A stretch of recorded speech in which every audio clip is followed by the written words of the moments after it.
গল্পের শুরুতেই এই মেয়েটি বলে, আমার নাম লিয়ান, আমার জন্ম চীনের এক ছোট্ট শহরে, তবে এটাকে শহর বলা যায় না, অনেকটা গ্রামের মতোই। বাবা মা আর দাদুকে নিয়ে আমাদের ছোট্ট সুখী পরিবার। আমার মা মিসেস পানিয়ান আমাদের স্কুলে স্কাউট ডিপার্টমেন্টে জব করে, আর বাবা এবং দাদু রেস্টুরেন্ট পরিচালনা করে। রেস্টুরেন্টের ওপর তলায় ছিল আমাদের বাড়ি। আসলে চীনের মধ্যবিত্ত পরিবারের বাড়িগুলো এমনই হয়, ওপর তলায় বাড়ি আর নিচতলায় বিজনেস। বিজনেসটা ভালোই চলছিল, কারণ বাবার সিক্রেট রেসিপির কারণে খাবারগুলো অনেক বেশি টেস্টি হতো। খাবারে সে কি উপাদান মেশাতো আমরা কেউ জানি না, তবে বাবা চেয়েছিল অ্যাস্ট্রোনট হতে, রকেটে করে মহাকাশে যেতে, কিন্তু আর্থিক সমস্যার কারণে লেখাপড়া করতে পারেনি।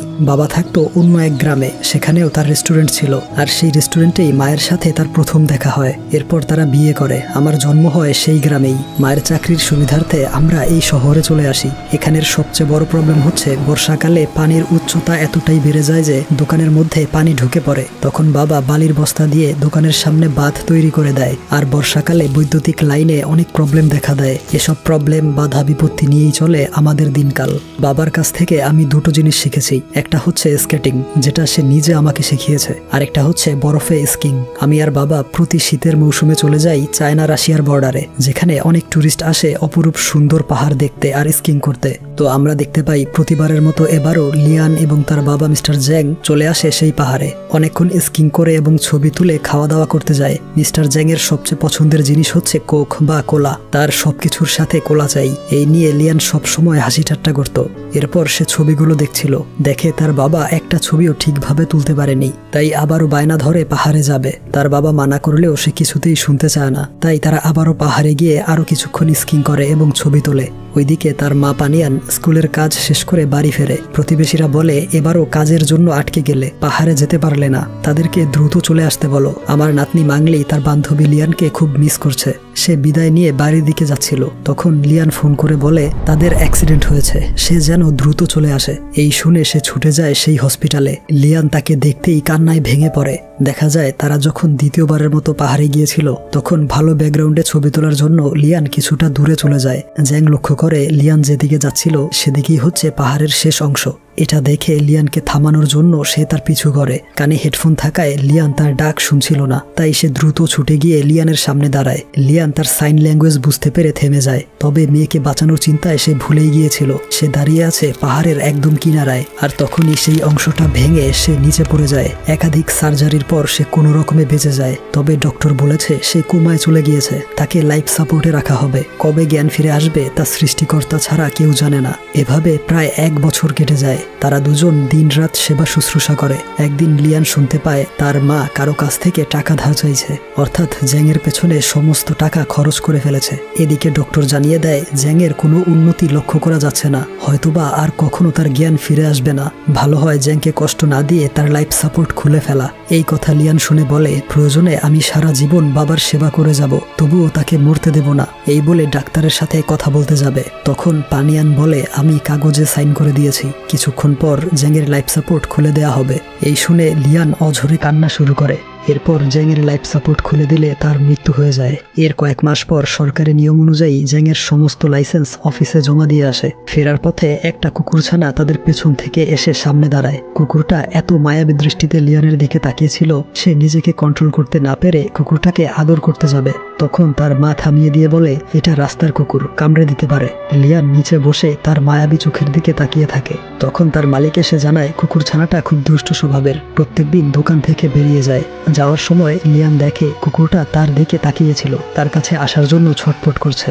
দেখা যায় সেটা ছিল একটা ডগ হাউস। তাকে তার জায়গায় নিয়ে রাখা হয়। সে তখনও অবাক দৃষ্টিতে তাকিয়েছিল লিয়ানের দিকে। তার মা তাকে ডেকে নিয়ে যায়। সেদিন রাতের বেলা কুকুরছানাটি বের হওয়ার অনেক চেষ্টা করে। এক পর্যায়ে দরজায় ধাক্কা দিয়ে লক খুলে ফেলে। দোকানের দরজাটা খোলাই ছিল। বাহিরে এসে কিছু একটার ঘ্রাণ নিতে থাকে। সেই ঘ্রাণ ফলো করে দৌড়াতে শুরু করে। চলে আসে একটা গলিতে, সেখানেও ওই একই ঘ্রাণ পাচ্ছিল।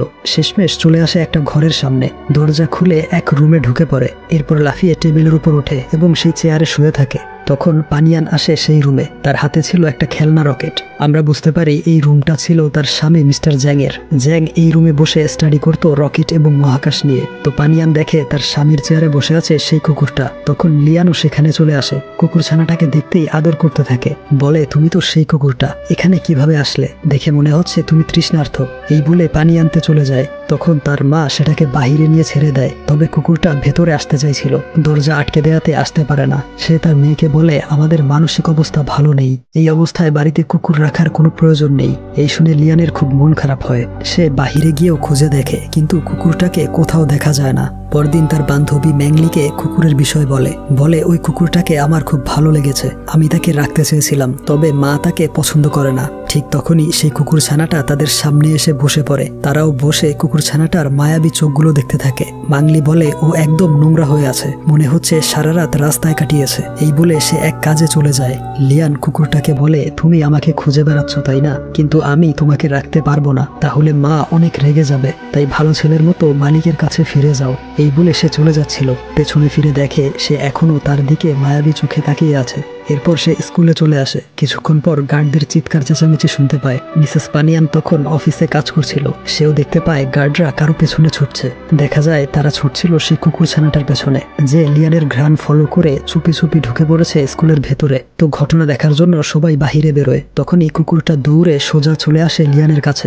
লিয়ান তাকে কোলে তুলে নেয়। তখন পানিয়ান এসে বলে এটা রাস্তার কুকুর, বাহিরে নিয়ে ছেড়ে দাও। তার কথা অনুযায়ী গার্ডরা লিয়ানের কাছ থেকে তাকে নিয়ে চলে যাচ্ছিল। তবে এটাকে রাস্তার কুকুর বলায় লিয়ান খুব কষ্ট পায় এবং দৌড়ে গিয়ে ছানাটাকে ছিনিয়ে নেয় আর তাদেরকে মিথ্যে বলে যে এই কুকুর ছানাটা আমার, মা ওকে বাড়ি থেকে বের করে দিয়েছিল। এই শুনে তার মা কি বলবে বুঝে উঠতে পারে না। বাড়ি ফিরে দেখতে পায় তার মেয়ে কুকুরটাকে বলছে আজ থেকে তুমি আমাদের সাথেই থাকবে, এখানে বসে রেস্টুরেন্ট পাহারা দিবে। এই বলে তাকে আদর করতে থাকে। পানিয়ান বলে কিছুদিন পর তোমার কলেজ এন্ট্রান্স এক্সাম, ভালো কলেজে চান্স পেতে হবে, তাই এটাকে বাহিরে ফেলে লেখাপড়ায় মনোযোগ দাও। কিন্তু তার মেয়ে কোনো কথাই শুনছিল না, উল্টো বলে ওর দেখাশোনা আমি করব, এই বিষয়ে মাথা ঘামিও না। এই শুনে সে রেগে গিয়ে কুকুরটাকে নিতে আসে, কিন্তু কুকুরটা তার উপর চেঁচামেচি শুরু করে। মনে হচ্ছিল যেন তাকে পেছনে সরে যেতে বলছে, তাই কামড় খাওয়ার ভয়ে সে পেছনে সরে যায়। ঠিক তখনই সিলিং থেকে ফ্যান খুলে নিচে পড়ে, অর্থাৎ সে না সরলে ফ্যানটা তার মাথায় পড়তো। এই ঘটনায় কুকুর ছানাটার প্রতি তার কিছুটা ভালোবাসা জন্মায়। দেখা যায় সে তার মেয়েকে অনুমতি দিয়েছে কুকুরটাকে রেস্টুরেন্টে রাখার জন্য, কিন্তু ঘরের ভেতরে নেয়ার অনুমতি দেয়নি। সারা রাত বাহিরে থেকে তার চোখের জল টলমল করছিল। লিয়ান বলে দেখেই মনে হচ্ছে ঠান্ডায় বাহিরে থাকতে ওর কষ্ট হয়, তাই ওকে চুপি চুপি ঘরের ভেতরে নিয়ে আসি। সে এবারও এক দৌড়ে বাবার রুমে ঢুকে বাবার চেয়ারে গিয়ে বসে, এমনকি ঠিক বাবার মতোই ফুটবল খেলা দেখতে পছন্দ করে। আগে জানতাম কুকুররা কোলা পছন্দ করে না, কিন্তু আমি যখনই কোলা হাতে নেই তখন সে এতটাই এক্সাইটেড হয়ে যায় যেন এটা তার পছন্দের ড্রিঙ্কস। তবে লিয়ান তাকে কোলা খেতে দেয় না, তাই সে মন খারাপ করে বসে থাকে। আমরা দেখতে পাই লিয়ান তার বাবার নাম্বারে টেক্সট করে, যদিও সেই নম্বর থেকে কখনোই রিপ্লাই আসবে না। তবুও সে যখনই তার বাবাকে মিস করে অথবা যখন কোনো কিছু তার বাবাকে শেয়ার করতে ইচ্ছে হয় তখন তার বাবার নাম্বারে সবকিছু লিখে পাঠায়। তো আজকে লিখেছিল, বাবা গতকাল যে কুকুরটার কথা লিখেছিলাম সেই কুকুরটা আজও তোমার চেয়ারে এসে বসেছে, তোমার মতো ফুটবল খেলা দেখছে, আর তোমার মতোই পছন্দের ড্রিঙ্কস হচ্ছে কোলা। এই পর্যন্ত লিখে সে কুকুর ছানাটাকে বিভিন্ন নামে ডাকে, কিন্তু সে চুপ করে শুয়েছিল। তখন তার চোখ যায় সামনে রাখা কোলার বোতলের দিকে, আর সে তাকে কোলা বলে ডাক দেয়। এটা শুনতেই ছানাটা উঠে যায়। যতবারই কোলা বলে ডাকে ততবারই সে সাড়া দেয়। লিয়ান আবারও টেক্সট করে বলে, বাবা কুকুর ছানাটার নাম রেখেছি কোলা। পরদিন মাংলি লিয়ানকে বলে, আমি নানুর কাছ থেকে গণনা করা শিখেছি, তোমার কিছু জানার থাকলে জিজ্ঞেস করতে পারো। লিয়ান বলে, আমি শুধু বাবার সম্পর্কে জানতে চাই। এই শুনে মাংলি বলে, চোখ বন্ধ করে দুটো কার্ডের মধ্যে যে কোনো একটা কার্ড বেছে নাও। এই কার্ডের নাম হুইল অফ ফরচুন। যদি এটা বেছে নাও তাহলে বুঝবো তোমার বাবা অন্য জগতে আছে, আর এটার নাম হচ্ছে ফুল। এটা উঠালে বুঝবো তার আবারও পুনর্জন্ম হয়েছে। তখন কোলা লাফিয়ে তার কোলে উঠে যায় আর একটা কার্ড কামড়ে ছিনিয়ে নেয়। দেখা যায় সে নিয়েছিল ফুল নামের সেই কার্ডটা। লিয়ান আবারও আমাদের বলতে থাকে, এরপর থেকে আমার বেশিরভাগ সময় কোলার সাথেই কাটে। বাবাকে হারানোর কষ্ট আর সমস্ত হতাশাগুলো সে দূরে সরিয়ে রাখে, যেন সে আমাকে নতুনভাবে হাসতে শিখিয়েছে। এর কয়েক মাস পর সে রেস্টুরেন্টে কিছু লিফলেট দেখে সেগুলো ছিঁড়তে শুরু করে। আমরা বুঝতে পারি সেই লিফলেটে লেখা ছিল তাদের এই দোকানটা বিক্রি করা হবে। তার মা বলে, জ্যাংয়ের মৃত্যুর পর থেকে কাস্টমার এতটাই কমে গিয়েছে যে বর্তমানে লাভের পরিবর্তে অনেক টাকা লস হয়, এমনকি ব্যাংক থেকে লোন নিয়ে তা পরিশোধ করতে পারছি না, তাই বিক্রি করা ছাড়া আর কোনো উপায় নেই। এরপর দিন লিয়ান কোলাকে নিয়ে চলে আসে এক পরিত্যক্ত বেস ক্যাম্পে। দেখা যায় সেখানের পরিত্যক্ত বিমানটির সিক্রেট জায়গায় তার এবং তার বাবার একটা ছবি লুকিয়ে রেখেছিল। সে অতীতের কিছু স্মৃতি কল্পনা করে। আগে তার বাবার সাথে এখানে আসতো, বাবার সাথে তার বন্ধুত্বপূর্ণ সম্পর্ক ছিল। স্কুল থেকে ফিরে বায়না ধরতো বাবার রান্না করা নুডলস খাওয়ার জন্য। ভালোভাবেই কাটছিল তাদের সময়গুলো। এসব ভেবে লিয়ান প্রচন্ড ইমোশনাল হয়ে যায়। কোলাকে বলে রেস্টুরেন্টের প্রতিটা আঙিনায় বাবার স্মৃতি জড়িয়ে আছে, দোকানটা বিক্রি করা উচিত হবে না, তাই না? এই শুনে কোলা ঘেউ ঘেউ করে ওঠে, যেন তার প্রশ্নের সাড়া দিয়েছে। ওইদিকে পানিয়ান কি করবে ভেবে পাচ্ছিল না। দোকানটা যে বিক্রি করতেই হবে। ডেস্কের উপর তাদের ফ্যামিলি ফটো দেখে সেও খুব ইমোশনাল হয়ে পড়ে। দেখা যায় এরপর দিন তাদের দোকান কিনতে কাস্টমার আসে। সে এই জায়গায় একটা স্যালুন দিতে যায়, তবে লিয়ান বলে আমাদের কিচেনে গরম পানির ব্যবস্থা নেই, তাই শীতের সময় আপনার স্যালুনে কাস্টমার আসবে না। এই শুনে লোকটা চলে যায়। এরপর আরেকজন এসেছিল চা পাতার গোডাউন দেওয়ার জন্য। লিয়ান বলে আমাদের পেছনের পাহাড়ে এই শহরের সবচেয়ে জনপ্রিয় চা বাগান রয়েছে, তাই মনে হচ্ছে এই জায়গাটা আপনার জন্য নয়। তো এরপরে কাস্টমার আসলে তার মা তাকে রুমে আটকে রাখে। সে বের হওয়ার জন্য চিৎকার এবং গালি দিচ্ছিল। তার গালি শুনে সেই কাস্টমারটাও চলে যায়। দেখতে দেখতে বর্ষাকাল চলে আসে, আর বরাবরের মতো এবারও তাদের দোকানে পানি ওঠে। লিয়ান এবং তার মা দরজার সামনে বাঁধ তৈরি করে। কাজ শেষে লিয়ান কোলার কাছে যায়, কারণ সে কিছু একটা বুঝতে পেরে খুব চেঁচামেচি করছিল। তখন পানিয়ান দেখে তাদের ফ্যামিলি ফটোটা পানিতে পড়ে গিয়েছে। সেটা উঠিয়ে উপরে রাখে। ঠিক তখনই বৈদ্যুতিক লাইনের শর্ট সার্কিট হয়ে একটা তার ছিঁড়ে যায়। এই দেখে লিয়ান যায় তার মাকে বাঁচাতে। সেই তারটা ছিঁড়ে পানিতে পড়ে যায়। তারা ভাবে বৈদ্যুতিক শক লেগে সবকিছু এখানেই শেষ হয়ে যাবে, তবে তেমন কিছুই হয় না। তখন মেন সুইচের সেখান থেকে শব্দ পেয়ে পানিয়ান গিয়ে দেখে তাদের কুকুরটা মেন সুইচ অফ করে দিয়েছে। এটা দেখে তারা দুজন একদম হতবাক হয়ে যায়, কারণ আগে যখন দোকানে পানি উঠত তখন জ্যাং আগে থেকেই মেন সুইচ অফ করে রাখতো। তো পানিয়ান বুঝতে পারে প্রথমবার ফ্যানের আঘাত থেকে, আর এবার বৈদ্যুতিক শক থেকে বাঁচিয়েছে কোলা। তাই একটা খাবারের পাত্র এবং কম্বল নিয়ে আসে কোলার জন্য। বলে ও এখন থেকে ঘরের ভেতরে থাকতে পারবে। এই শুনে লিয়ান প্রচন্ড খুশি হয়। সে আবারও বলতে থাকে সেদিন থেকে কোলা আমাদের পরিবারের একজন সদস্য হয়ে গিয়েছে। মাও অনুপ্রেরণা পেয়েছে আরো একবার রেস্টুরেন্ট চালু করার। আমাদের সময়গুলো ভালোভাবেই যাচ্ছিল। সেই প্রথমবারের মতো আমি মায়ের সাথে স্কুলে গিয়েছিলাম। মা সর্বোচ্চ চেষ্টা করে যাচ্ছিল বাবার রেস্টুরেন্টটা ধরে রাখার জন্য, তবে তেমন কোনো উন্নতি হচ্ছিল না। ধীরে ধীরে কাস্টমার কমে যাচ্ছিল। তারপর একদিন মাংলি লিয়ানকে নিয়ে আসে ফুটবল ম্যাচ দেখার জন্য। বলে তুমি আগে স্কেটিং স্কিং করতে অনেক অ্যাক্টিভ ছিলে, এখন একদম শান্ত হয়ে গিয়েছো। এভাবে থাকলে ডিপ্রেশনে চলে যাবে, তাই তোমার উচিত একটা রিলেশনে যাওয়া। 5 নম্বর জার্সি জুন নামের ছেলেটা তোমার সাথে খুব মানাবে। তার এই কথা শুনে কোলা খুব ক্ষেপে যায়। এরপর রাতের বেলা কোলা একটা আলমারির কাছে গিয়ে চেঁচামেচি শুরু করে। লিয়ান সেই আলমারিটা খুললে দেখে সেখানে রয়েছে তার পুরনো স্কেটবোর্ড। অর্থাৎ কোলা চাইছে সে যাতে আবারও স্কেটিং শুরু করে। তার বাবা নিজ হাতে তাকে স্কেটিং শিখিয়েছিল। এই ভেবে মন খারাপ করে আলমারিটা বন্ধ করে দেয়। কোলাকে নিয়ে বাহিরে হাঁটতে বেরোয়। তখন হঠাৎ করে সে ছুটে দৌড় লাগায়। লিয়ান তাকে ফলো করে এসে দেখে একটা ছেলে স্কেটবোর্ড প্র্যাকটিস করছিল। কোলা তাকে আক্রমণ করেছে। এই দেখে লিয়ান অনেক চেষ্টা করে তাকে থামায়। লিয়ান ছেলেটাকে চিনতে পারে, এ হচ্ছে 5 নম্বর জার্সি পরা জুন নামের সেই ছেলেটা।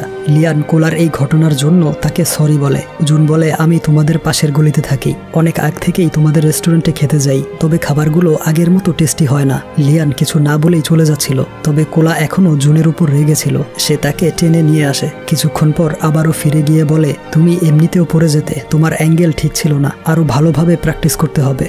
এরপর একদিন তার দাদু বলে নিশ্চয়ই তোমার বাবার কোনো এক সিক্রেট রেসিপি ছিল, কারণ অনেক চেষ্টার পরেও খাবারগুলো আগের মতো টেস্টি হয় না, এজন্য কাস্টমার কমে যাচ্ছে। এরপর লিয়ান শুনতে পায় লোন পরিশোধ করতে তাদের অনেক টাকার প্রয়োজন, তাই সে স্কেটবোর্ডগুলো বিক্রি করতে যায়। তবে অনেক কম প্রাইস বলায় সে ফিরে আসছিল। তখন জুন আসে তার স্কেটবোর্ড সারাই করতে। দোকানদার বলে চাকাগুলো চেঞ্জ করতে হবে, এর জন্য 4000 টাকা লাগবে। এই শুনে লিয়ান এসে 1 মিনিটের মধ্যে সেটা ঠিক করে ফেলে। জুন দোকানদারকে গালি দিয়ে চলে আসে লিয়ানকে ধন্যবাদ দিতে। লিয়ান বলে ধন্যবাদ দিতে হবে না, গতকাল কোলার জন্য তোমার স্কেটবোর্ড ভেঙেছে। জুন বলে আমি ঋণী হয়ে গেলাম, তুমি 4000 টাকা বাঁচিয়ে দিলে, তাই কোনো সাহায্যের প্রয়োজন হলে আমাকে অবশ্যই জানাবে।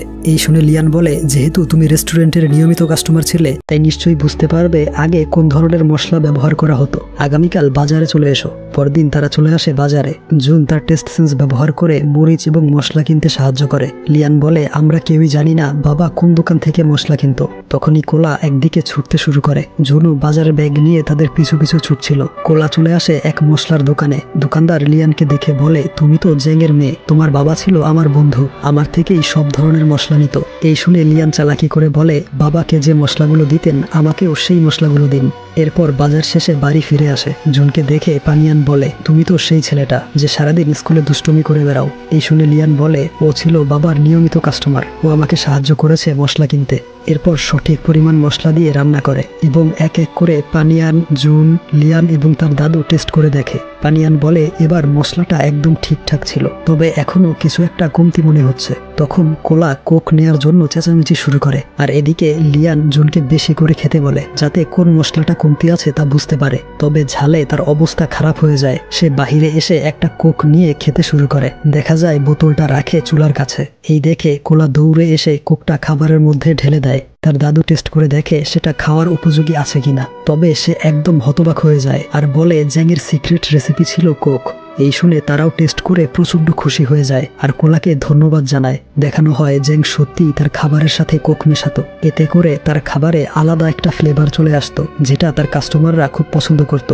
এরপর জুন লিয়ানের স্নোবোর্ডগুলো কিনে নেয়। সে ওই টাকা তার মায়ের হাতে দেয়, বলে এগুলো লোন পরিশোধ করার জন্য। এরপর জুনকে বিদায় দেওয়ার সময় তারা দুজন হাসি ঠাট্টা করছিল, আর এই বিষয়টা জানালা দিয়ে দেখতে পায় পানিয়ান এবং কোলা। তারা একে অপরের দিকে তাকায়। এরপর দিন লিয়ান দেখে জুনের বাবা মাকে স্কুলে ডাকা হয়েছে, কারণ সে অনেক বেশি দুষ্টুমি আর নিয়ম ভঙ্গ করে। লিয়ান এসে বলে, স্কুল শেষে আমার সাথে দেখা করবে। দেখা যায় স্কুল শেষে লিয়ান তাকে নিয়ে আসে তাদের সিক্রেট প্লেসে। এই ফায়ার ফাইটার বিমানটা 1990 সাল থেকে এখানে রয়েছে। আগে মানুষ এখানে ভিজিট করতে আসলেও এখন আর কেউ আসে না। জুন জানায় সে চেয়েছিল এয়ারফোর্স অথবা মিলিটারিতে জয়েন করবে, কিন্তু তার বাবা মা সেটা চায় না। দেখা যায় জুন তার জন্য একটা হেডফোন উপহার এনেছিল, যেখানে তার একটা পছন্দের গান প্লে হচ্ছিল। তখন তার মনে পড়ে সেদিন ফুল ভলিউমে সে এই গানটা শোনার কারণেই তার বাবার ডাক শুনতে পায়নি, আর এই কারণেই তার বাবাকে হারিয়েছে। এটা মনে পড়তেই সে হেডফোন রেখে বাড়িতে চলে আসে। অপরদিকে পানিয়ান স্কুলের চাকরিটা ছেড়ে দেয়, বলে একসাথে স্কুল আর রেস্টুরেন্ট চালানো অসম্ভব, তাই চাকরিটা ছেড়ে দেবে। সম্পূর্ণ ফোকাস রাখবে তার মেয়ের দিকে, কারণ কয়েকদিন পরেই তার কলেজ এন্ট্রান্স পরীক্ষা। তখন টিচার জানায় ইদানিং লিয়ান ক্লাস টেস্টে খুব কম নম্বর পায় এবং সারাদিন জুনের সাথে ঘুরে বেড়ায়। ভালো রেজাল্ট না করলে ভালো কলেজে চান্স পাবে না। এই শুনে সে বাড়ি ফিরে প্রথমে কোলাকে বের করে দিতে চায় আর বলে সবকিছু বাদ দিয়ে শুধু লেখাপড়া করবে। কিন্তু লিয়ান কুকুরের দড়িটা ধরে ফেলে। তার মা সব সময় তার ইচ্ছার বিরুদ্ধে সমস্ত সিদ্ধান্ত নেয়। এই বলে সে বাড়ি থেকে বেরিয়ে যায়। এত রাতে কার বাড়িতে থাকবে, তাই প্রথমে কল করে তার বন্ধু মাংলিকে। বুঝতে পারে সে বন্ধুদের সাথে পার্টি করছে, তাই লিয়ান চলে আসে জুনদের এরিয়ায়। জুনের বাড়িটা সে চিনত না, তাই চিৎকার করে তার নাম ধরে ডাকে। ভাগ্যক্রমে জুন তার ডাক শুনতে পেয়ে তাকে ঘরে নিয়ে আসে। লিয়ান জানায় মায়ের সাথে ঝগড়া করে বেরিয়ে এসেছে আর আজ রাতে সে এখানেই থাকবে। তো জুন তাকে থাকতে দেয়। টিভি অন করে তার পাশে বসতে যাবে, কিন্তু কোলা তাকে সরিয়ে তার জায়গায় বসে পড়ে। তখন টিভিতে একজন ইমার্জেন্সি রোগীকে দেখানো হচ্ছিল, আর এই দৃশ্যটা মনোযোগ সহকারে দেখছিল কোলা। জুন বলে এমন ভাবে তাকিয়ে আছে যেন সবকিছু বুঝতে পারছে। এসব বলে তাকে নিয়ে হাসি ঠাট্টা করছিল, তাই কোলা তার উপর প্রচন্ড রেগে যায়। এই দেখে লিয়ান তাকে নিয়ে পাশের রুমে আটকে রাখে। এরপর লিয়ান তাকে সরি বলে, কারণ ওই দিন সে তার গিফট অর্থাৎ হেডফোনটা ফেলে দিয়ে চলে এসেছিল। তবে জুন জানায় সে হেডফোনটা যত্ন করে রেখে দিয়েছে। এই বলে সেটা নিয়ে এসে আবারও লিয়ানের পছন্দের গানটা প্লে করে। আর এবারও তার মনে পড়ে জন্মদিনে বাবার সাথে কাটানো খুনসুটিময় মুহূর্ত, স্কুল থেকে ফিরে বাবার সাথে দুষ্টুমি, আর পাহাড়ে কাটানো সুন্দর স্মৃতিগুলো যা আর কখনোই ফিরে আসবে না। তখনই কোলা রুম থেকে বেরিয়ে এসে জুনকে তাড়া করে। জুন তার কাছে ক্ষমা চায়, আর তাদের এই অবস্থা দেখে প্রচন্ড হাসি পায় লিয়ানের। পরদিন সকালবেলা জুন তাদের জন্য ব্রেকফাস্ট রেডি করছিল। তখন কলিং বেলের শব্দ পেয়ে দরজা খুলে দেখে লিয়ানের মা এসেছে মাংলিকে সাথে নিয়ে। তার মা তাকে বাড়ি ফিরে যেতে বলে, কিন্তু সে জানায় সে আর লেখাপড়া করবে না। এই শুনে তার মা তাকে চর দিয়ে বসে আর বলে, তোমার বাবাকে কথা দিয়েছিলে পাহাড়ে নিয়ে গেলে ঠিকভাবে লেখাপড়া করবে, তোমার কারণেই তোমার বাবার মৃত্যু হয়েছে, তার কথা রাখার জন্য হলেও লেখাপড়া করতে হবে। এরপর লিয়ান তার বাড়ির দিকে চলে যায়। সে জুনকে বলে দেয় তারা এখনো প্রাপ্তবয়স্ক হয়নি, আর কলেজে ওঠার আগে সে যেন লিয়ানের সাথে যোগাযোগ না করে। এরপর বেশ কয়েকদিন কেটে যায়। জুন আর লিয়ানের মধ্যে কোনো যোগাযোগ নেই। তবে মাঝে মধ্যে জুন একাই চলে আসে লিয়ানের সিক্রেট প্লেসে, আর ওইদিকে লিয়ান আবারও মনোযোগী হয় লেখাপড়ায়। দেখতে দেখতে কলেজ এন্ট্রান্স এক্সাম চলে আসে। এরপর রেজাল্টের দিন মার্কশিট এনে টেবিলের উপর রাখে। এখনো তার মায়ের সাথে কথা বলে না। তার মা দেখে লিয়ান খুব ভালো রেজাল্ট করেছে। এরপর লিয়ান জুনের কাছে ফোন করে, কিন্তু সে তার কল কেটে দেয়। কিছুক্ষণ পর মাংলি আসে তাদের বাড়িতে, জানায় সে মেজর সাবজেক্ট হিসেবে নিয়েছে তার পছন্দের সাবজেক্ট ব্রডকাস্টিং বা টিভি সম্প্রচারকে, আর সে অ্যাপ্লাই করেছে অন্য শহরের এক কলেজে যেটা এখান থেকে অনেক দূরে। লিয়ান জানায় সেও অ্যাপ্লাই করেছে অন্য এক শহরে যাতে তার মায়ের থেকে দূরে থাকতে পারে, আর এই কথা তার মা শুনতে পায়। সে দেখে তার মেয়ে মেজর সাবজেক্ট নিয়েছে মেডিকেল MBBS। এই দেখে পানিয়ান জিজ্ঞেস করে, তুমি তোমার বাবার মতো মহাকাশ এবং রকেট নিয়ে কিছু করতে চাইতে, তাই ভেবেছিলাম সায়েন্টিস্ট বা অ্যাস্ট্রোনট হবে। লিয়ান বলে, জীবনে চলার পথে অনেক সিদ্ধান্তই পরিবর্তন করতে হয়, তুমিও তো স্কুলের জবটা ছেড়ে দিয়ে রেস্টুরেন্ট পরিচালনা করছো। এরপর রাতের বেলা সে তার বাবার খেলনা রকেটটা তার মায়ের কাছে দিতে আসে, দেখে তার বাবার সমস্ত জামাকাপড় উঠিয়ে রাখছে। লিয়ান আমাদের বলতে থাকে, আমরা ধীরে ধীরে চেষ্টা করছিলাম সেই ক্ষত থেকে সেরে উঠতে। হৃদয়ের গভীরে থাকা সেই ক্ষত তৈরি হয়েছিল বাবাকে হারিয়ে। চিরকৃতজ্ঞতা জানাবো সেই ছোট্ট কুকুরটাকে, যেন সৃষ্টিকর্তা নিজে তাকে পাঠিয়েছে আমাদের এই ছোট্ট পরিবারের কাছে। এর কয়েকদিন পর কোলা শুয়েছিল রেস্টুরেন্টের সামনে। পানিয়ান রেস্টুরেন্টে কাজ করছিল আর লিয়ান ছিল তার স্কুলের বিদায় অনুষ্ঠানে। তখন এক সন্দেহজনক লোক আড়াল থেকে কুকুরটার দিকে লক্ষ্য রাখছিল। কিছুক্ষণ পর লিয়ানকে তার মা ফোন করে জানায় তাদের কোলাকে কোথাও খুঁজে পাওয়া যাচ্ছে না। এরপর লিয়ান, তার দাদু, মাংলি এবং পানিয়ান সবাই মিলে কোলার লিফলেট বিতরণ করে, জিজ্ঞেস করে কেউ এই কুকুরটাকে দেখেছে কিনা। দেখা যায় জুন তার মোবাইল ফোন থেকে কোলার ছবি দেখিয়ে তাকে খুঁজে বেড়ায়। তখন লিয়ানও এসেছিল সেই মার্কেটে। তাদের দুজনের দেখা হয়ে যায়। জুন বলে, মাংলির থেকে শুনে কোলাকে খুঁজতে বেরিয়েছি, আমিও তোমাদেরকে সাহায্য করতে চাই। লিয়ান তাকে সম্মতি জানায়। রাতের বেলা বৃষ্টির মধ্যে পানিয়ান ছাতা নিয়ে বেরিয়েছিল কোলাকে খুঁজতে, তবে একটুর জন্য সে অ্যাক্সিডেন্ট থেকে বেঁচে যায়। লোকটা তাকে অনেক কথা শোনাচ্ছিল। লিয়ান এসে লোকটাকে বলে, দোষ আপনার, আপনি জানেন না কিভাবে গাড়ি চালাতে হয়। এই বলে ছাতাটা তার মায়ের হাতে দিয়ে চলে যায়। পরদিন জুন তাকে ডেকে আনে এক ডগ মার্কেটের সামনে, যেখানে কুকুর কেনা বেচা হয়। এর কিছুক্ষণ পর তারা দেখে সেই চোরটা দুটো কুকুর এনেছে বিক্রি করতে। এই দেখে তারা দৌড়ে চলে আসে, কারণ সেই ভ্যানে কোলাও ছিল। তবে লোকটা জানায় এই কুকুরগুলো তার নিজের। এই বলে তাদের উপর হামলা করে। জুনের সাথে তার খুব মারপিট হয়, আর লিয়ান চেষ্টা করে দরজাটা খুলতে। তখন সে দেখে জুনকে প্রচুর মারধর করছে। সে লোকটাকে সরিয়ে জুনকে উঠায়, আর এই সুযোগে লোকটা তার ভ্যান নিয়ে পালিয়ে যায়। তারা দুজন ভ্যানের পিছু করতে থাকে। বেশ কিছুক্ষণ দৌড়ানোর পর একদম হাঁপিয়ে যায়। তখনই দেখে তার মা আসছে বাইক নিয়ে। এবার পানিয়ান চোরের পিছু করে, তাকে খুবই বাজে ধরনের গালি দেয় এবং থামতে বলে। তবে চোরটা কিছুতেই থামে না, তাই সে বাইকের স্পিড বাড়িয়ে তার পাশে চলে আসে আর বলে, আমার কোলাকে ফিরিয়ে দাও। চোরটা বলে, আমার কাছে কোনো কোকা কোলা নেই। এই শুনে সে আবারও বাজে গালি দিতে শুরু করে। এরপরেও যখন থামছিল না, তখন সে বাইকটা ভ্যানের সামনে নিয়ে যায়। এতে তাদের অ্যাক্সিডেন্ট হয়। লোকটা উঠে তাকে মারতে যাবে, কিন্তু উল্টো সে তাকে 2 হাত দিয়ে মেরে আহত করে ফেলে। এরপর দরজাটা খুলতে যায়, তবে লোকটা আবারও উঠে আসে ছুরি নিয়ে। ঠিক তখনই জুন এসে তাকে বাঁচিয়ে নেয়। আর এই মারপিটের মাঝে কোলা দরজা খুলে পালিয়ে যায়। সে চলে আসে এক পরিত্যক্ত বাড়ির সামনে এবং সেই দরজার লকটাও খুলে ফেলে। দেখা যায় সেই ঘরে ছিল আরো কয়েকটা কুকুর, যাদেরকে কিডন্যাপ করেছিল সেই চোরটা। তবে এখন কোলা এদেরকে বাঁচিয়ে নিয়েছে। ওইদিকে সেই চোরটাকে পুলিশ ধরে নিয়ে যায়, আর কোলাও চলে আসে কিডন্যাপ হওয়া সব কুকুরদের নিয়ে। কোলাকে খুঁজে পেয়ে তারা স্বস্তি ফিরে পায়। এরপর কোলাকে ডক্টরের কাছে নিয়ে আসে সাধারণ চেকআপের জন্য। ডক্টর জানায় সেই চোরটা কোলার কোনো শারীরিক ক্ষতি করেনি। তারপর দেখা যায় জুন লিয়ানকে জানায় সে এয়ারফোর্সে চান্স পেয়েছে, পাশের শহরের ক্যাম্প সিলেক্ট করেছে ট্রেনিংয়ের জন্য। তবে লিয়ান জানায় তার মেডিকেল কলেজটা এখান থেকে প্রায় 500 কিলোমিটার দূরে। এই শুনে জুনের খুব মন খারাপ হয়। সে ভাবে লিয়ান তার কাছ থেকে দূরে সরে যেতে চাইছে, এই জন্যে অনেক দূরের কলেজে অ্যাডমিশন নিয়েছে। এই ভেবে সে বলে, তুমি ভালো একটা মানুষ ডিজার্ভ করো। লিয়ান বলে, গত 1 বছর ধরে তুমি আমার কল রিসিভ করনি, আমাকে এড়িয়ে চলেছ। এখন শুনতে চাই আমাদের মধ্যে কি সম্পর্ক ছিল। জুন বলে, আমরা ছিলাম শুধুমাত্র বন্ধু। এই শুনে লিয়ান তার মাকে নিয়ে বেরিয়ে যায়। এর কয়েক মাস পর তার মা বলে, শুনেছি জুন আজকে ট্রেনিং করতে চলে যাবে। লিয়ান বলে, সে শুধুমাত্র আমার একজন বন্ধু, তার বিষয়ে কিছু জানতে চাই না। পানিয়ান বলে, এখন তুমি কলেজে উঠেছো, নিজের ডিসিশন নিজেই নিতে পারো। এই শুনে সে বুঝতে পারে তার মা এখন জুনকে মেনে নিয়েছে, তাই সে দৌড়ে বেরিয়ে যায় জুনকে বিদায় জানাতে। তবে সে আসার আগেই জুন বেরিয়ে পড়েছিল। লিয়ান বলে, হয়তো আমাদের জীবনের রাস্তাটা আলাদা, তবে চাই কোনো একদিন আমাদের আবারও দেখা হোক কোনো এক অজানা কারণে। ততদিন সে তার পথেই থাক আর আমি আমার পথে। দেখতে দেখতে সেই দিন চলে আসে যেদিন আমাকে চলে যেতে হবে কলেজ হোস্টেলের উদ্দেশ্যে। কোলার থেকে বিদায় নিতে গিয়ে যেন ভেতরটা দুমড়ে মুচড়ে যাচ্ছিল। জানি একবার বাড়ি থেকে বের হয়ে গেলে আর কখনোই সেভাবে ফিরে আসা হয় না, আমরা হয়ে যাই বাড়ির অতিথি। এভাবে দেখতে দেখতে অনেকগুলো মৌসুম কেটে যায়। প্রতি ছুটিতেই বাড়ি আসা হয়। এই বাড়িটা, বাড়ির চারপাশ, সবারই যেন ধীরে ধীরে বয়সের ছাপ পড়ে যাচ্ছে, পরিবর্তন হচ্ছে। শুধু একটা জিনিসই পরিবর্তন হয়নি, তা হচ্ছে কোলার জানালার পাশে দাঁড়িয়ে আমার জন্য অপেক্ষা করাটা। এভাবেই 5 বছর কেটে যায়। আমরা দেখতে পাই পানিয়ানের রেস্টুরেন্ট এখন ভালোভাবেই চলছে। কলেজ লাইফ কমপ্লিট করে লিয়ান বাড়ি ফিরে আসে। তার মা একজন লোকের সাথে পরিচয় করিয়ে দেয়, তবে সেই লোকটাকে তার মোটেও পছন্দ হয় না। এরপর রাতের বেলা তাদের গ্যাসের সিলিন্ডারে প্রবলেম হলে তার মা সেই লোকটাকে ডেকে আনে। তখন লিয়ান কোলাকে ইশারা দেয় তাকে কামড়ানোর জন্য, তবে দেখা যায় কোলা লোকটাকে খুব পছন্দ করে। পরদিন খাবার টেবিলে লোকটা বলে লিয়ান খুবই সুন্দরী, নিশ্চয়ই স্কুল লাইফে অনেক ছেলে তাকে বিরক্ত করত। পানিয়ান বলে ও একটা ছেলেকে পছন্দ করত, কিন্তু আমি তাদের ব্রেকআপ করিয়ে দিয়েছি। এর উত্তরে লিয়ান বলে আমরা ব্রেকআপ করিনি, শুধু কথা বলা বন্ধ করেছি। এই বলে সে উঠে যায়। পানিয়ান বলে আগামীকাল পাশের শহরে যেতে হবে। পরদিন সে তার মেয়ে এবং মাংলিকে নিয়ে বেরিয়ে পড়ে। মাংলি জিজ্ঞেস করে আমরা কোথায় যাচ্ছি। সে বলে লিয়ানের বাবা জ্যাংয়ের বাড়িতে, যেখানে তার বাবার সাথে প্রথম দেখা হয়েছিল আমার। লিয়ানের জন্ম সেখানেই হয়, সেখানেই প্রাইমারি লেভেল পর্যন্ত পড়াশোনা করেছিল লিয়ান। তারপর এই শহরের স্কুলে চাকরি হওয়ায় আমরা এখানে চলে আসি। এরপর তারা পুরনো বাড়িতে চলে আসে। পুরনো স্মৃতিগুলো দেখে তারা একই সাথে খুশি এবং ইমোশনাল হয়। তখন হঠাৎ করে কোলা বাহিরে বেরিয়ে যায়। লিয়ান তার পিছু করে এসে দেখে কোলা চলে এসেছে জুনের কাছে। সে বুঝতে পারে তার মা জুনকে এখানে আসতে বলেছে।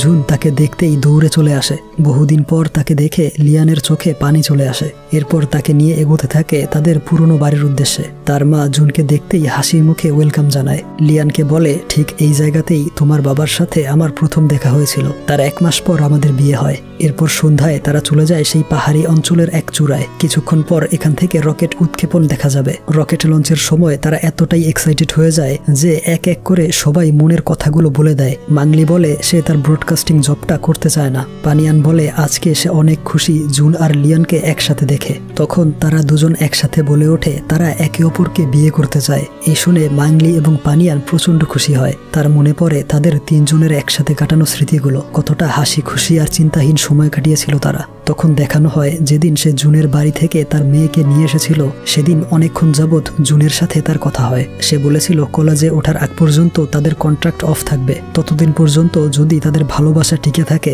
তাহলে তারা চাইলে বিয়ে করতে পারবে। তো বর্তমানেও লিয়ানের প্রতি তার একই রকম ভালোবাসা ছিল, আর সে এখন তার মেয়েকে বিয়ে করতে চায়। যেহেতু এখন তারা প্রাপ্তবয়স্ক, তাই পানিয়ান তার মেয়েকে বিয়ে দিতে রাজি হয়। এরপর বেশ কিছুদিন তারা দুজন কোলাকে নিয়ে ঘুরে বেড়ায়। এরপর ইভেন্ট ম্যানেজারকে বলে যেহেতু তার বাবা নেই তাই গার্ডিয়ান হিসেবে কোলা তার সাথে স্টেজে উঠবে। এই বলে সে কোলাকে ডাকতে থাকে, কিন্তু সে উঠছিল না। এরপর তাদেরকে দেখা যায় হসপিটালে। ডক্টর জানায় কোলা বেশি দিন বাঁচবে না, ধীরে ধীরে তার শারীরিক অবস্থা খারাপের দিকে যাবে, আর এখন থেকে সে হসপিটালে ভর্তি থাকবে। তবে মাঝে মধ্যে তারা তাকে ঘুরতে নিতে পারবে। এরপর থেকে প্রায় সময়ই তারা কোলাকে নিয়ে ঘুরতে যেত। লিয়ান বুঝতে পারে তার লাইফের সবচেয়ে কাছের বন্ধুটাকে সে হারাতে যাচ্ছে। এরপর বিয়ের আগের দিন ভিডিও কলে তার মা হসপিটাল থেকে কোলাকে দেখায়। কোলার অবস্থা আগের থেকেও খারাপ। লিয়ানের খুব মন খারাপ হয় তার এই অবস্থা দেখে। এরপর রাতের বেলা তার মা তাকে অনেকগুলো গোল্ড উপহার দেয়। সে বলে তোমার প্রত্যেক জন্মদিনে তোমার বাবা 1 টুকরো গোল্ড কিন্তু তোমার বিয়েতে উপহার দেওয়ার জন্য। তার মৃত্যুর পরে আমি সেটা চালিয়ে গিয়েছি। তার প্রতি বাবা মায়ের এই অকৃত্রিম ভালোবাসা তাকে ইমোশনাল করে দেয়। তারপর দিন সে বিয়ের জন্য রেডি হয়। ওইদিকে হসপিটালে কোলাকে দেখাশোনা করছিল তার দাদু। সে ওয়াশরুমে গেলে কোলা তার ক্যানুলা খুলে হসপিটাল থেকে বেরিয়ে আসে আর সোজা চলে আসে লিয়ানের কাছে। লিয়ান জিজ্ঞেস করে তুমি এখানে কিভাবে আসলে। বুঝতে পারে ছোটবেলায় যেভাবে স্মেল ফলো করে তার স্কুলে চলে এসেছিল ঠিক একইভাবে এখানে চলে এসেছে। তখন কোলা তার মাথাটা লিয়ানের মাথার সাথে লাগায়। এই দেখে লিয়ান কান্নায় ভেঙে পড়ে, কারণ ঠিক একইভাবে তার বাবা তার সাথে দুষ্টুমি করত। জ্যাং বলেছিল তোমার বিয়ের দিন আমি স্যুট এবং লাল রঙের বোটাই পরে তোমাকে স্টেজে নিয়ে যাব, সেই ভাগ্যবান ছেলেটার হাতে তুলে দেব যে তোমাকে সারা জীবন খুশি রাখবে, তোমাকে একটা উপহার দেব যেটা তোমার প্রতি জন্মদিনে কিনে রাখছি। লিয়ান ভাবে সৃষ্টিকর্তা তার বাবার আত্মাটা হয়তো কোলার সাথে জুড়ে দিয়েছিল। কোলার সাথে তার প্রথম দেখা, এরপর গার্ডদের থেকে ছিনিয়ে তাকে আপন করে নেয়া, তার মাকে অ্যাক্সিডেন্ট থেকে বাঁচানো, তাদেরকে সঠিক মশলার দোকানে নিয়ে যাওয়া, তাদের রেসিপিতে কোক ঢেলে দেয়া, জুন তার পাশে বসাতে তাকে পুরো ঘরে তাড়া করে বেড়ানো, লাইফ সাপোর্টের দৃশ্য দেখে অবাক হয়ে তাকিয়ে থাকা, বৃষ্টির দিনে তার জন্য ছাতা নিয়ে আসা, ঠিক তার বাবার মতো। কোলা যেন তার বাবার এক প্রতিচ্ছবি, যেন এত বছর ধরে তার বাবাই তাকে আগলে রেখেছিল। এই ভেবে সে তাকে জড়িয়ে ধরে কান্না করে যাচ্ছিল। এরপর দেখা যায় লিয়ানের সাথে কোলা স্টেজে আসে। তাকে এখানে দেখে পানিয়ানের চোখে পানি চলে আসে। সে লিয়ানকে জুনের কাছে নিয়ে যায়। জুন তাকে কথা দেয় লিয়ানকে সবসময় হাসি খুশি রাখবে, কখনো কষ্ট দেবে না। তারপর কোলা গিয়ে পানিয়ানের পাশের চেয়ারে বসে। পানিয়ান তাকে একটা বোটাই পরিয়ে দেয়। এরপর ভালোভাবেই তাদের অনুষ্ঠান শেষ হয়। তারা লক্ষ্য করে কোলা সেই চেয়ারে নেই। এরপর সবাই মিলে তাকে খুঁজে বেড়ায়। দেখা যায় সে দরজার পেছনে শুয়েছিল। তাকে হসপিটালে নিয়ে আসা হয়। ডক্টর জানায় কোলার ব্রেন টিউমার হয়েছে, ফলে বহুদিন যাবৎ সে খুব কষ্ট ভোগ করে আসছে। তাদের উচিত ইউথেনেশিয়া করানো। ইউথেনেশিয়া অর্থ হচ্ছে যন্ত্রণা থেকে মুক্তির জন্য জীবনের ইচ্ছাকৃত সমাপ্তি। তো দেখা যায় এবার তার মা বলে, তোমার বাবার লাইফ সাপোর্ট খোলার সিদ্ধান্ত নিয়ে আমি অপরাধী হয়ে আছি, তাই এবার তোমাকে সিদ্ধান্ত নিতে হবে। রাতের বেলা লিয়ান প্রতিদিনের মতো আজও তার বাবার নাম্বারে মেসেজ পাঠায়, বাবা তুমি আমার জায়গায় থাকলে কি সিদ্ধান্ত নিতে?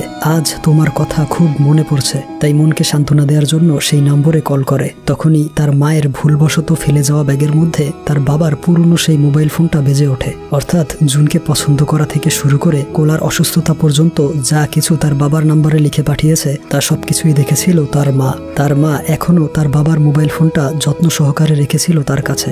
এই দেখে সে দৌড়ে চলে আসে তার মায়ের বাড়িতে এবং সেই মোবাইল ফোনটা তার সামনে রাখে। বলে, তোমাকে বুঝতে না পেরে অনেক খারাপ ব্যবহার করেছি, আমাকে ক্ষমা করে দিও। আসলে বাবার মৃত্যুর জন্য আমি নিজেকে অপরাধী মনে করি, কারণ পাহাড় থেকে নেমে আসার পর ছবি তোলার জন্য আমি তাকে জোর করেছিলাম। তা না হলে সে হয়তো এখন আমাদের সাথেই থাকতো। পানিয়ান বলে, লক্ষ্মী মেয়ে, তোমার কোনো দোষ নেই, সৃষ্টিকর্তা যা লিখে রেখেছে তাই হবে। এই বলে সে ফোনের হোম বাটনে প্রেস করতেই দেখা যায় তাদের তিনজনের একটা ছবি ওয়ালপেপারে দেয়া ছিল। পানিয়ান বলে, তোমার বাবা আমাদের সাথেই আছে, তাকে কি করে ভুলে থাকি?